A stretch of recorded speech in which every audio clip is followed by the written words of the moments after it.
When you think about nuclear weapons being used in warfare, the bombings of Japan during World War II is almost always the first thing that comes to mind. Since then, countries have continued to test, manufacture, and modernize these weapons. In other words, make them unthinkably more dangerous. Luckily, none of these new and overly destructive nuclear missiles have been used yet. However, there have been some close calls. An example of one of these accidents was a very close call in North Carolina. Over the next couple of minutes, I'll talk about how another one of these accidents that actually goes wrong could lead to the death of millions of people.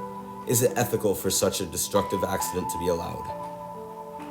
Before I describe a nuclear accident that occurred in North Carolina, I think it's important to put into context how much damage a nuclear bomb exploding could cause. Billions of dollars are being spent each year to produce nuclear weapons. As the world's nuclear arsenal expands, the threat to humanity expands with it. Using just 1% of the world's arsenal today, tens of millions of people would die. It would be a global catastrophe that's incomprehensible to humans today. To put it simply, the human race has never experienced something even close to a modern nuclear bomb going off. Another important detail to note is how these bombs actually work. It's common knowledge that these bombs are incredibly dangerous, yet I would argue that most people can't tell the details of why they're so dangerous. When a bomb detonates, a fireball over 20 million degrees Fahrenheit forms instantly. Everything man-made within 10 kilometers is gone in the time somebody could snap their fingers. The following stages include a shockwave and then radiation. Smoke and ashes from the bomb site would cover the sun, and the world's temperature would drop 8 degrees. There's no telling what that would do to ecosystems around the world. This is the widespread devastation that would take place in the world that is discussed in the Gaudium et Spes. It's no wonder why Pope Francis said that nuclear arms can cripple and destroy whole cities and whole countries. Now let's set the stage. It's a January night in North Carolina. The year is 1961, just over 15 years removed from the bombings of Japan. It was a normal night for Billy Reeves and his family until a bomber plane crashed into their field and exploded. Reeves, a teenager at the time, noted that everything here was on fire. Unknown to the family, the plane that just crashed in a short distance from their farmhouse contained two 3.8 megaton thermonuclear bombs. The reason the planes containing the bombs were even in the air in the first place was due to the Operation Chrome Dome Cold War program. It kept these bombing planes in the air every day of the year. This particular plane fell apart due to a recent modification made by Boeing that could cause the wings of a plane to tear off.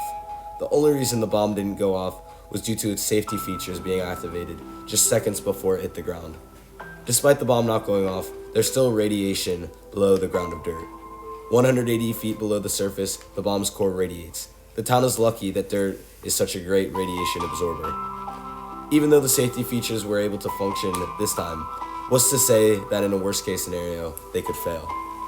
The North Carolina incident is a perfect example of why the use of nuclear weapons should be banned. Even the Pope agrees that the risk of an accident should be enough for abolition.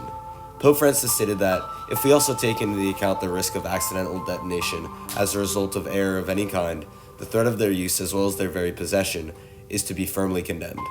Pope Francis is saying that the risk of accidental detonation could lead to catastrophe, therefore the weapon should be banned. The quote lines up perfectly to what happened in North Carolina. Although the bomb didn't go off, an error in the plane design could have caused the death of millions. Moreover, there is a risk of someone hacking into the codes, which is even more disturbing to think about because it's possible one could set off enough nukes to wipe out billions. If you're thinking that the plane malfunctioning in North Carolina was just a one-time fluke, you might be right.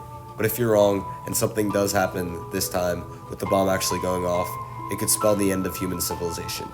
Because of this, nations are actively working on treaties to ban all nuclear weapons in the world.